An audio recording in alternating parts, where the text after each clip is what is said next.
Hi folks, welcome back in to the YouTube channel. Moza here. Something different for you today, but still based on the Footium content that is now coming pretty much exclusively to my YouTube.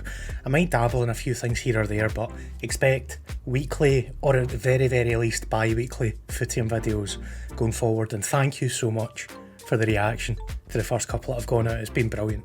So obviously if you're enjoying them, let me know. If you want to get more of these videos as we go, consider hitting that subscribe button and drop a like. Today I've had a chat with a couple of the guys behind the Footium project. So a big thank you goes to George, the COO, and Sam, the community manager, for jumping on and just talking through a few things. A lot of questions that you guys brought up I was able to bring in, and also more general thoughts about where the game's going and aspirations for the future as well. So I hope you enjoy this. This is part one. Part one going out as you watch this on Wednesday. You'll have part two on Friday, and all content going forward will be on a Friday at 6 PM GMT or BST, whatever British time is at that time. So I hope you enjoy these two little clips. I say clips, it's around about 25 odd minutes each one of a chat. Thanks go out to the guys again, and next week we will dive into what my actual plans are for the game, including the clubs that I own, and we'll see what I'm going to do with them from there on in. So enjoy. Catch you later on, folks. Perfect. So I'm Sam. I'm the community manager for Footium. You've probably seen me around in the Discord and the Telegram and on the Twitter. Yeah, I'm just helping with the community grow and all engagement and making sure everyone knows everything there is to know about Footium. Awesome. I'm George, the COO of Footium. I used to work for a company called Encode Club, which runs blockchain hackathons and accelerators, and met James and Jordan, the Footium co-founders, through that. And kind of since then fell in love with Footium. I've been advising the guys for pretty much bang on a year now, and then recently joined full-time as the COO. But my background is in economics and finance, which I studied at university, but since then have kind of dove into crypto and blockchain and NFTs as much as I can, really, and been in the industry since late 2016. Quite early on then, so far as NFTs go. Yeah, it was pretty. It was a weird way to come across it as well. I went to that. It was my first year at university and joined the Trading and Investment Society and got put into this kind of virtual fund that they ran. And they just handed out a list of commodities that you could kind of specialize in. And they said, choose one of these. And then kind of looked down the list. I was like, oh, I've heard of Bitcoin.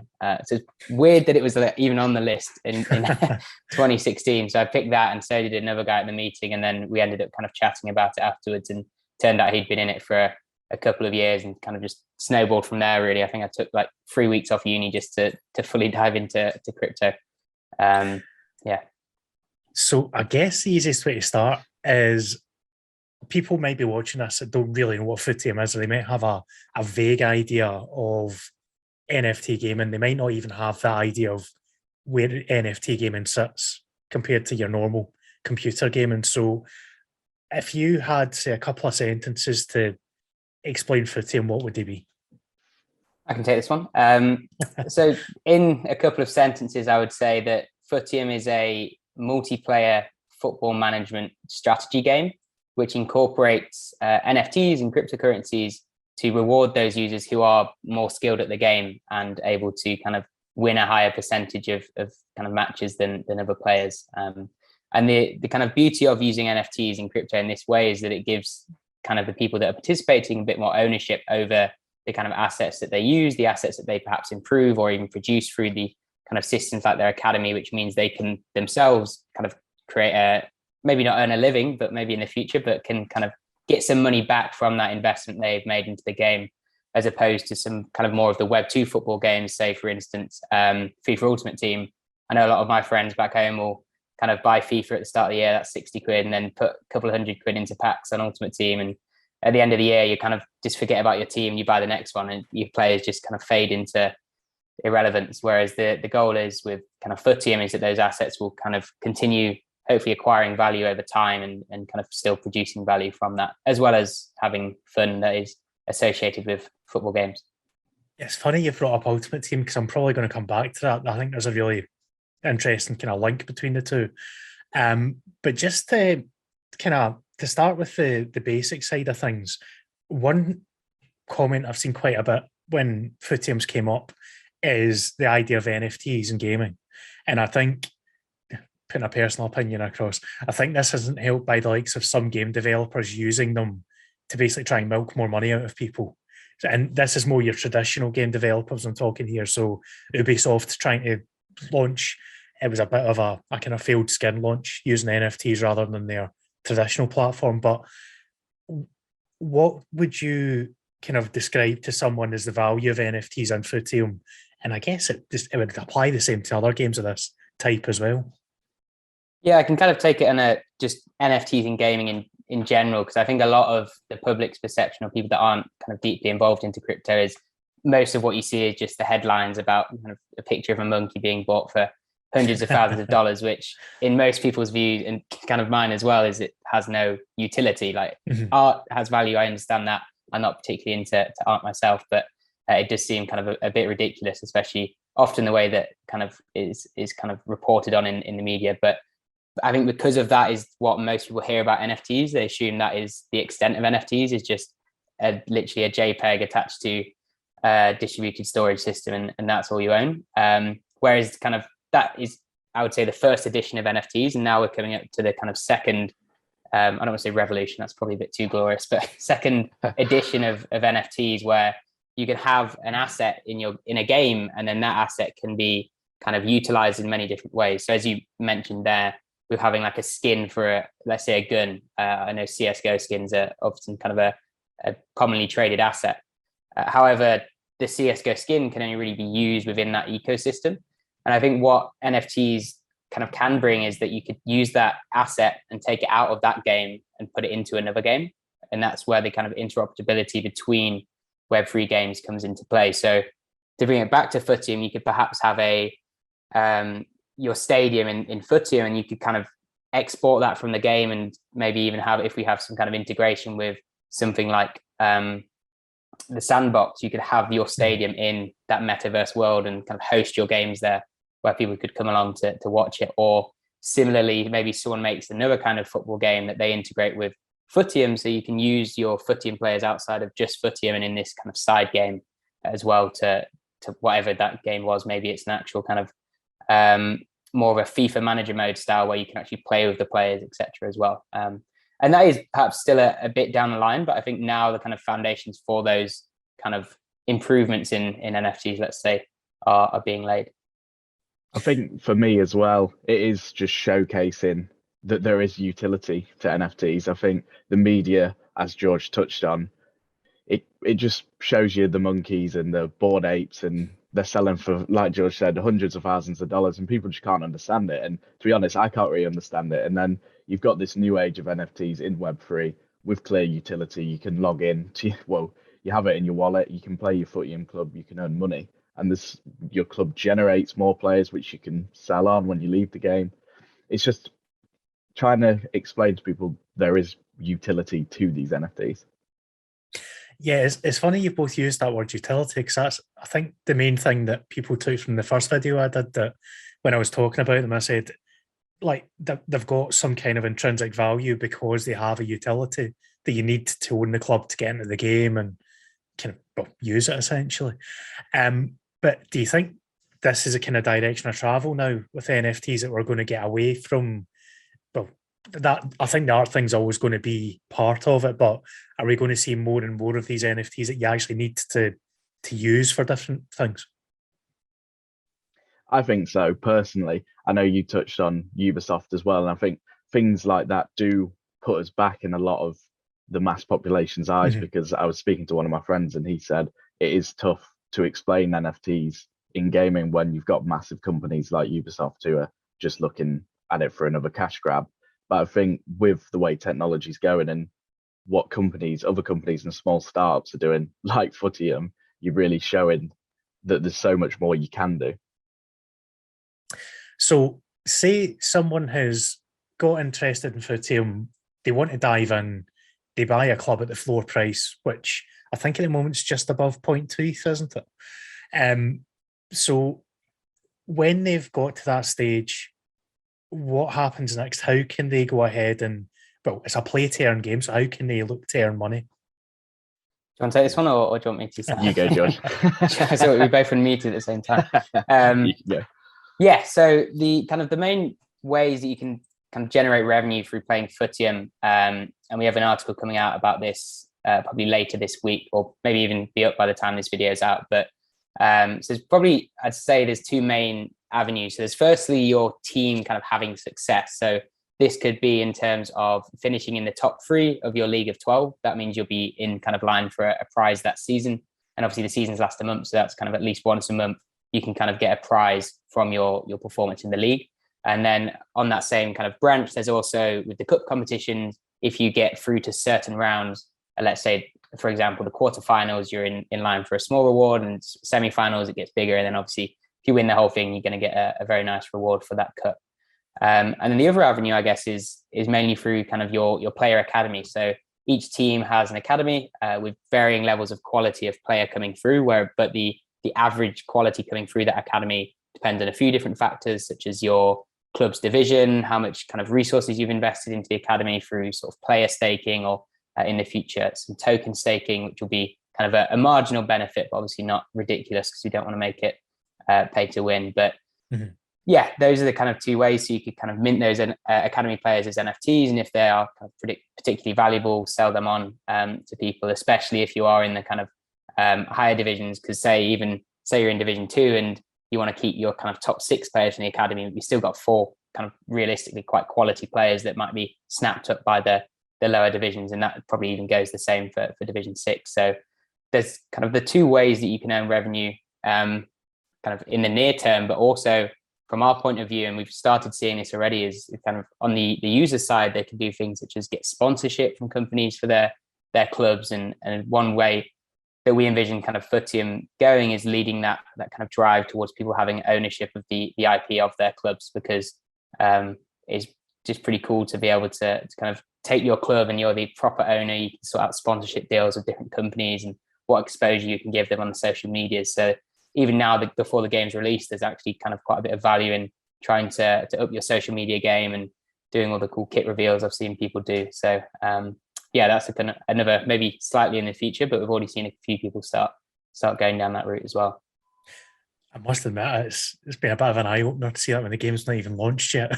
Technically, that I've seen at least one with a proper sponsorship deal. So yeah, I need up my game, certainly. To be fair, the Twitter clubs have been incredible. Seeing all of the Twitter clubs in that recent competition we did where you had to tag your rival, I just loved reading through everyone finding their rival and tagging each other. It's just awesome to see. And yeah, there's one, Old Sea Stanley, they had a sponsorship and they were minting their like a digital version of their jersey. And if you minted it, you got a physical version, which is just really cool initiatives. And I know there's someone else who's talking to me, he's asking me all sorts of questions about what sponsorships can be in the future, because he's got a meeting with someone next week and he wants to make sure he's going in with his eyes open. But yeah, there's just a lot of opportunities with sponsorship in the future. So this is probably a good kind of time to clarify this for anyone that's interested. When you buy the club, you can then use that, say, club logo and club colours and all that to do whatever you want, essentially, as long as it's within like acceptability parameters. Yeah, I guess so. I mean, we'd hope it's not kind of offensive, but yeah, it's kind of yours to play around with. And in the future, I think there's definitely scope for, say, if people do get sponsors and we can kind of verify that sponsorship's actually happened, have the sponsor's logo put onto stadiums or onto billboards, etc., onto kits, or even just on the kind of club profile page, there can be a sponsored by section. So that's kind of one thing that we think would be really cool in the future. And I think it does kind of have quite a bit of appeal to be sponsoring clubs like this as well, especially kind of the higher division ones that might be kind of getting a lot of eyes as we go into when we have multi-chain, we have that cross-chain Champions League, and people hopefully would be doing live streams about it all. And I think it might primarily be sort of just crypto companies sponsoring these things, but maybe some kind of more loosely related football companies and anyone really. And it's probably a good time also, we touched on multi-chain there. I think we'll get there later on because that's kind of down the line slightly. But talking of the transfer market, because that got brought up earlier on, one of the concerns that's been raised and by a couple of people is it could become pay to win. Say if someone in your division just wants to spend loads of money on kind of whatever players are available. So the other kind of worry might be that if someone owns a tier 1 club as well as a tier 8 club, they can just fire down players to that club and try and raise them up almost artificially. So is there going to be any controls on the market or on a wallet that owns several clubs? I think with a game like this, it is hard to prevent pay to win. Firstly, due to the nature of NFTs, like it's hard to kind of permission where they go, etc. If they didn't sell them direct in the transfer market, they might just kind of export a player and then deposit him through another wallet. So I think preventing it would just be a kind of lost scenario. Whereas what we can do is kind of those people that are willing to put quite a bit of money into the game, etc. Well, firstly, if you're kind of funneling your players from Division 1 down to Division 8, that means you're not getting the revenue from selling them, and also you're potentially weakening your Division 1 team, which I'm sure people wouldn't want to do. But yeah, we want to make it so like anyone could go and buy loads of Division 1 players in Division 8, but if you're going to spend that much money, you might as well just buy a club higher up. And yeah, part of one of the way the kind of prize pools work is that more competitive leagues will be kind of have larger prize pools just from the way that the prize pools are generated. So if someone in your league is spending loads of money on kind of the transfer market, and the kind of small percentage that is taken from the transfer market to go into the prize pools means there's just going to be a kind of bumper prize pool for that league. So if you get into that, let's say they go and win it because they spent loads of money, but get into Division 2 and the second and third place, there's still going to be pretty sizable prize pool. So I think it kind of wouldn't make sense to try and deter that through kind of permissions, but what we can do is make sure that extra money that's being put in is directly kind of staying in the ecosystem, rewarding those players who aren't pumping loads of money in but still performing well, would be my answer to that. So just to double check then, and there's going to be a portion of the transfer market fees, but also based on the leagues that you're in as well, or the division, I should say. So is that kind of part of how the kind of prize funds are going to get generated? Yeah, so there's a few ways that that's going to come about. So there's obviously the small percentage on the transfer market trades. There's the minting of the academy players, so the fees that kind of come from that. There's a few other ways, such as like cosmetic stuff, like stadiums, perhaps like stadium names, designs, kit redesigns, etc. I don't know how far we'll go with that, but because we do want to obviously keep the kind of metaverse, new footballing paradigm aspect, but there's definitely some areas that kind of we can allow people to customize, as well as things such as the kind of legendary player auctions at the start of each season, sponsors for the cups, etc. So there's quite a few different revenue streams that come in to create the prize pools, and I think initially pretty much all the money in the ecosystem is just going to go straight back into prize pools for the players. So it's kind of, if you are in a competitive league, there's more of a reward for that if you do perform well. Yeah, suspect as much as Sam would want it, we can't have 12 teams in a league all with Man U's colours. So yeah. But is that something that's in the plans potentially, to let people pick their own kit colours down the line? Yeah, we've talked about it a little bit within the team. We've said we'd like everyone to keep the club's name and probably the colours as well, because it's just nice if you keep it in your roots. And in real life, a club's never really going to change their name and their colours. We've talked about maybe in the future, either if you stake tokens or burn some tokens, you'll be able to put in for a logo change or a stadium name change, but that will most likely have to get approved by the Footium Football League and the Footium Football Association. We've got those regulatory bodies to make sure, just as well to make sure people aren't just putting stupid things as their logo and rude stadium names. And I think it's cool that there will be, everyone gets a vote to make sure that they're happy with what's going on in the Footium Football League. But that was something else I was about to bring up, actually, because we've seen, and I've mentioned in a previous video, that there's community votes on big issues to kind of try and work out the best method of travel. And that's how we've got to these half-hour games rather than 90-minute games. And personally, I think that's a great thing. Is that in the planning to continue down that road as well, that managers will basically have the say over the league? Yeah, I think there's definitely aspects initially that we want to have the community's feedback. Obviously, we want the feedback on everything, but there's some things which kind of might not make sense to go to a vote, such as changing the voting system, as we had the discussion in the Discord the other day, which is a bit of inception. But yeah, I think there's definitely scope to continue kind of getting community feedback, whether that is through the sort of feedback channel that we've created in the Discord, generally just from the Discord conversations that we see every day, and also through the voting mechanism if there is a kind of either a contentious issue or something that we really want to kind of directly have the community's feedback on. So probably initially things like, as someone made an example of, voting to make the Division 8 rewards higher than Division 1, we wouldn't put to a vote because there's maybe a kind of pretty much half the clubs are in Division 8. So could be an interesting vote there. However, I think there's definitely a lot of kind of things that we can put to a vote, such as like allowing people to change club badges in the future if kind of the community wants that, or they want everything to kind of stay as is. So yeah, I think there's definitely scope to continue going down that route. And in the future, I think one of the team's goals is to perhaps turn it into a more of a formal DAO mechanism for Footium. So kind of having voting on an even wider range of topics. And just when we get to the point where we fully launch, so the game at the moment's in beta testing for anyone that's watching that isn't aware, and it's about to get rolled out to the likes of me over the next couple of weeks. So it's just you guys at the moment and kind of investors and so on just testing it, is that right? What's it going to look like on day one once that beta test is done, the game launches fully, and you've got your club and you can potentially upgrade your stadium, you can potentially upgrade your academy? How's that going to play out when you first get into the game? Yeah, so I guess the first thing you'll probably want to do is go and look at all your players that you've got and the kind of prospects in your academy. So that'll be hopefully quite fun for everyone to find out their squad and start looking at ways they can kind of fit them into a starting 11. And then maybe scouting for some positions that they're a bit weaker in to try and purchase some players.